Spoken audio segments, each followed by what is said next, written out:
Yo, what's going on, and welcome back to another Genshin Impact video. And today we're going to be heading into the Abyss and talking about one of the first really big walls that I hit, and I'm sure other people have run into as well. And it might be easier for some people, but I thought I'd talk about it just because you actually have to start making use of the mechanics in the game to be able to beat this one easily and actually move on to the next one. Now we're talking about Abyss floor number 7. Now, Abyss floor number 7, I pretty much beat it first try, but with 0 stars. So 0 stars, you can't move on to the next one. You're stuck there until you can get at least 6 stars. Then you can go on to the next chamber. So beating it was not the problem, but beating it fast enough within these time constraints was a pretty big issue for me. Now, when we look at it, we're fighting all Fatui skirmishers of various types, and you need to make use of the correct types of weapons, types of elements to actually be able to get past these. Otherwise, they're gonna just sit there with massive shields. They're gonna tank a whole bunch of damage, and it's gonna take you forever to do every single chamber, and you're gonna end up with 0 stars like I did on the first try. Now, if we look at this entire floor is set up in a way where you can kind of bring a specific team for each one, and it'll work for every single floor. So the first half, you can see we got Cryo Gunner, Hydro Gunner, and the Skirmisher. Now, the important part is that you want to get rid of these Hydro Gunners first. Hydro Gunners are going to heal the other two, and as long as these guys are alive, it's practically going to be impossible to kill these guys. They are going to heal so quickly when they get hit by the Hydro Gunner a single time that it pretty much is going to negate all of your damage, unless you just are stupidly geared, in which case you probably don't need any of this information to begin with. But Hydro Gunner, very important to take down. There's lots of things that are good against Hydro. You can get vaporize effects from fire. You can get electro effects. You just want to DPS this guy really hard. His shield is going to be very difficult to remove, so I recommend just taking him down as low as possible when he activates his shield. Just finish him off with the shield still up. Now, Cryo Gunners, a little bit easier to deal with. After the Hydro Gunner's gone, you want to use your fire characters to deal with these Cryo Gunners. All you have to do is get rid of their shields with any fire damage, and then they'll be stunned for long enough for you to take them out. Now, the Fatui Skirmisher took me a little while to figure this one out. They're electric, and I was like, I don't understand. Electric's like, it reacts with every single element, but I can't figure out how to take this guy's shield down. The secret to taking this guy's shield down is Cryo. Now, the problem with that, obviously, is I only have one Cryo character, and you'll start to see the Electro Hammer guys also appearing on the second half a little bit later on. So you got to figure out how to deal with that with only, well, I only have one Cryo character, but it might be easier for some people who have more than one Cryo character. We'll show my teams in a second here. When we look at the second half, we have another Cryo Gunner, so we're going to want a second fire hero. We got Pyro Slingers now. These guys are going to want water to be able to break their shields, but also if you have any form of CC, it deals very nicely with the Slingers. The Slingers aren't immune to hard CC, so you can knock them up or pull them into a vortex is what I commonly do. And so that's how I deal with them. I also bring a water hero just in case they proc their shield. And then the Animo Boxers. These guys can be a really big pain because they work kind of different from all the other skirmishers. They are just going to run over to one of their allies and they're going to put up a shield. Now, that doesn't really do that much, but if you hit them, then they start to pull you into them to set up a punch, and it's very difficult to dodge this punch because you get pulled in right up in front of them and you have to time it perfectly if you want to dodge it. I recommend just trying not to hit them while they're actually blocking and try and hit other people instead, which can sometimes be difficult if you're using AoE abilities. But other than that, these guys are fairly easy to kill. They don't actually get a shield except when they're blocking, and you don't have to take down the shield, they'll just drop it themselves. So if we look at further floors, we can identify that we're always going to need fire in this first one. We got the Geo Enchanters here, which is where it starts to get interesting, because if these guys put up their shield, you're not doing damage to them, just period. Geo characters are very difficult to damage with their shields up, but you can break Geo shields with two-handed swords, and you're going to see that we have Geo Enchanter on both floors. So you're going to want a two-handed sword somewhere, or in my case I only have one two-handed sword. So for the Geo Enchanter on floor, or on the first half, I use the overload reaction to be able to break their shields and actually kill them. And then same thing here, we have the ice character to deal with this skirmisher. But you could see now we have two of the kind of like slimmer guys, and by that I just mean that they can both be affected by CC. So for the second one, I do have a two-handed sword to actually break his shield, because they're not affected by CC while they have their shields up, but if you break their shields they can be affected by CC. So I like to pull them in with Venti and deal damage to them. Any air character that you have kind of, or anyone who can pull them together and do a whole bunch of AoE damage is going to be valuable for these guys here. And then finally, when we look at these guys, we got another Hydro Gunner. You want to make sure you take care of him as fast as possible. Then probably the Boxer will go, and then this guy last. I find these guys the most annoying. Their attacks are easy to dodge, but you need to hit them with cryo to actually get rid of their shields.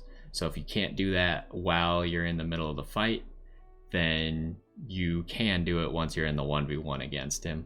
And here again we have a Slinger. He can be affected by CC. These two can't be affected by CC, but they'll probably just die by standing next to the Slinger at all to AoE effects, which is how I tend to do these floors. So now we're going to go ahead and look at the teams that I built. So for the first half, I went, and you'll see I only have these three characters built. Fischl is leveled but not built. And then Barbara has a few pieces of gear because you need two healers to do the Abyss. It's just like a staple. So my first character, I use Yang Ling, and I use Fischl to help her proc Overload and do extra damage to the Hydro Gunners. And then who did I have third? We had Kaya third as our ice character. You'll notice he's not leveled or geared at all. His only purpose is to break the Electro Hammer Skirmisher shields, and he does about half of the shield's damage in a single E. So he definitely works. You just got to be careful that if you lose him, you're kind of gonna be in some trouble. So make sure, this is why I said you want to kill the Electro Skirmishers in the 1v1s, because otherwise Kaya is just going to die to other people. So I find it easier to do it in a 1v1s. If you have a built ice character, then you could definitely pull him out and hit the skirmishers early on in the round instead. But again, the Hydro Gunner has to go first. Finally, I have Barbara as my healer for this squad. Not much to say about her. You need to be careful with the Cryo Gunners, because her E does make you wet, which means that the Cryo Gunners will freeze you. So you just want to keep your distance from the Cryo Gunner until you're actually going in for the kill, in which case you want to be behind them, or you want to be hitting them while they're stunned, and they're fairly easy to stun if you have a good fire character. Second half here, we go with our other two built characters. How I organize them is I like my archers second. So then we have Noelle. And then finally we have Jing Cho. And so Venti here is going to provide the CC for all those slingers and the Geo Enchanters. He's going to CC them up so we can deal lots of damage to them. Amber here, she's very good at, even though she's not leveled, she's going to be very good at breaking the Cryo Gunner's shields, as well as just like providing a distraction with Baron Bunny if you really need it. Noelle here is going to be my healer. The thing about my Noelle is she's pretty much impossible to kill. So it'd be great if I could just use her, but she doesn't output enough damage to do the floors by herself. But with her two-handed sword, she can be very valuable against the Geo enchanters if they do manage to get their shield up. And then she provides a lot of healing with her E and Q combined, and a little bit of healing with just her E up. And then finally we have Jingqiu, and when I just pretty much use him for the water damage to break the Pyro Slinger's shields if they ever get their shields up. Other than that, I don't make use of him much, but his E does heal you when the swords that he generates shatters, so it's a little bit of extra healing if you want to just like use his ability whenever. So we'll go ahead and I think show the first floor. I don't really want to go through it all, but we'll kind of give you an idea of what you're trying to do. You need to make sure that you hit the right enemies with the right stuff. Now for this one, you can either get defenses, which aren't going to help you. Like if you're not doing it fast enough, the defenses aren't really what you're looking for here. The elemental burst damage is what I always go for, because that makes it the easiest to actually kill these guys immediately. Now what I like to do here is my Barbara has the weapon, the 3-star weapon, so it's fairly easy for you to get as well. She has the weapon where when you switch to her and then switch to someone else, she boosts your attack by, I think right now mine's at 30%. I think it starts at a little less. It's at like 1 refinement or something. You should be able to get refinements for it. So when she does that, she boosts your attack by 30%. Mine's at 30%. And then I like to use that at the very start here to actually kill this Hydro Gunner as quickly as possible so we don't have to deal with him. So we'll go ahead and show that. So the Hydro Gunner is going to be on this side. I like to put on the full overload, and then we just go in with our elemental burst as well. You could see the Cryo Gunner back there. Hydro Gunner has now put up his shield. We can grab this little bit of extra attack from the bear. But we just try and DPS him until he actually dies. So you can see the Cryo Gunner actually got hit with enough fire damage to go down here. So we just want to kill him as fast as possible now, because you can see that there's going to be 5 enemies on this floor. And we have only seen 2 so far. We need to be a little bit careful because we did use Barbara's ability. But if we could just burn this guy down. We don't want to use our ultimate again, because we need that for the second Hydro Gunner that's going to spawn right here. So again, we try and take down the Hydro Gunner as fast as possible. Watch out for the other characters' attacks, because they will do quite a bit if you let them hit you. And if you need to run away, it's not that bad, because the Hydro Gunner is your only target at the moment. The Skirmisher is a good way to dodge them. Always just run at them. And we just want to take out the Hydro Gunner first. No point in putting any damage on anyone else until the Hydro Gunner is actually dead. We want this guy to attack. So once he attacks, we just run past him. And then we can finish off the Hydro Gunner. So we take out the Hydro Gunner there. We couldn't quite get this guy to run into our fire damage. So this guy's gonna rush us now. Now's a good time to pull out Kaya. And we can actually do quite a bit here, because if we use Kaya's ultimate, then we can assure that we break his shield really quick, and then we can just melt this guy. And if we can actually hit the Cryo guy twice here, he goes down. And always just run past the Skirmishers, because otherwise they're going to cause you problems. That's going to be an issue. Okay, we actually got an overload proc there, which meant that the Skirmisher, the Hammer Skirmisher died. So now we just got to take out this last guy. And pretty much my goal, since I'm not that fast at this first floor, is if I can get 2 stars, then things are going to work out well. And so for 2 stars, you need to have 5 minutes left.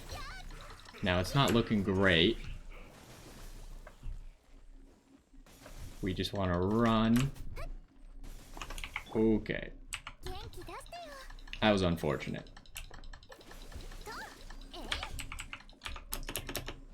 We are taking way too much extra time. We get him down and we can probably heal with Barbara when we get back into the next round. So, we're going for 2 stars, but I've only gotten 2 stars on this first floor twice. You could see at the beginning that I had 7 stars. So it's very possible for me to get it from other places. So goal here, my Venti is very good at generating lots of energy, and this floor's bonus is also going to give you bonuses to your crit damage, as well as your crits are going to generate more energy particles every 15 seconds or so that can proc.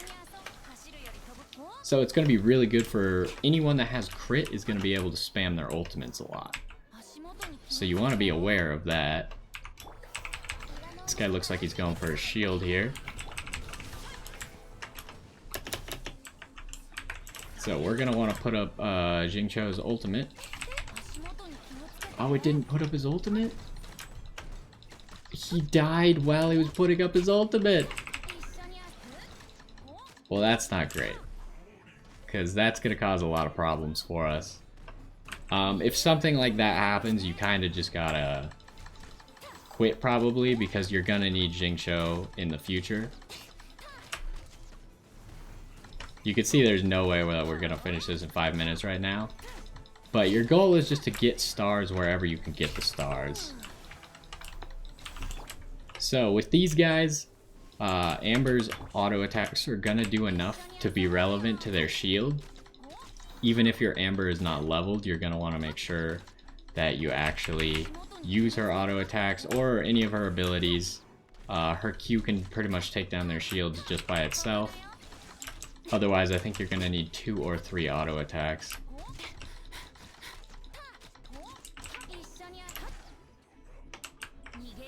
So here we have our first boxer, which is very annoying. We go ahead and drop Baron Bunny. And our Venti's kind of low, so we're going to go in with Noelle.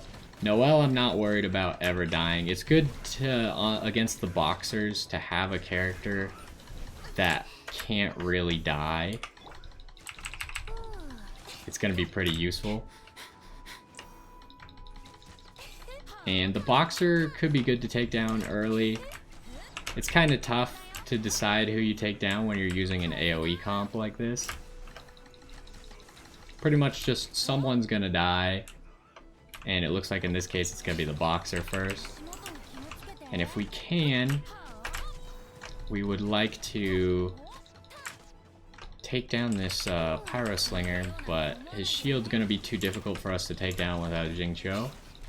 So he'll probably be the last one to die, unfortunately, here.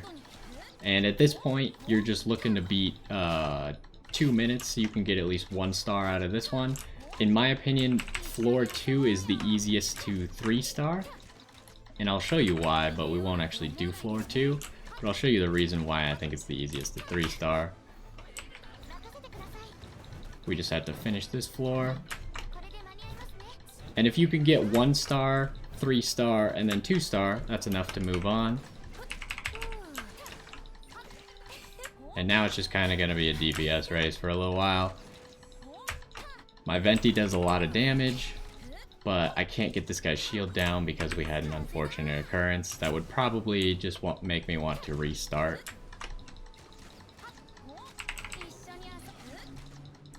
But for the sake of this, we're not going to restart, we're just going to keep talking.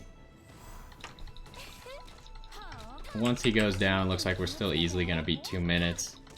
Originally when I started this, I legitimately could not even beat 2 minutes. So I think this is going to be pretty valuable.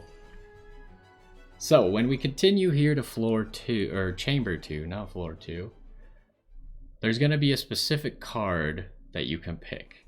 Now, if you're moving on to chamber 3, obviously this elemental mastery is going to be better for you because it's going to make you do more damage on chamber 3 and make it easier to get that 2-star. But I recommend, if you're struggling at getting enough stars, that for this one you pick the attack plus 40% and just try and 3-star this chamber. After you 3-star this chamber, you can either try chamber 3 and see how many stars you get, but I would then restart and pick this one on a subsequent go to actually make sure that you can get 2 stars on chamber 3. But picking this card for 40% attack is going to make it a lot easier for you to 3-star this one. In fact, I think the first time I picked this card, I immediately 3-starred this one. So I think that's about it for my recommendations for this. It's the first Abyss floor where you really have to make sure you pick the right teams. And again, it took me a while to figure, you can't switch characters, but I was going to switch to Kaya. It took me a while to figure out that the Electro Hammer guys were actually weak to ice. And since I don't have a built ice character, it wasn't like something that was readily obvious to me. And then again, picking this 40% attack card can get you an easy 3-star on the second one. And then you just kind of got to play around with the floors. If you're not strong enough to just straight 3-star every single floor, it's going to take some trial and error building the perfect team for each one. And you got to remember that once you 3-star one floor, you don't have, or one chamber, you don't have to 3-star that chamber again. You can in fact get 0 stars the next time you try it, because your 6 stars don't all have to happen in one single attempt at floor 7. You can use a conglomerate of your attempts, your best one for floor 1, best one for floor 2, and your best one for floor 3, even though they might not have all happened in the same go. But either way, hopefully you find that all useful. It should help you be able to actually beat floor 7 like I was able to after lots and lots of tries and lots of time. But hopefully you enjoyed this one, and I will see you next time.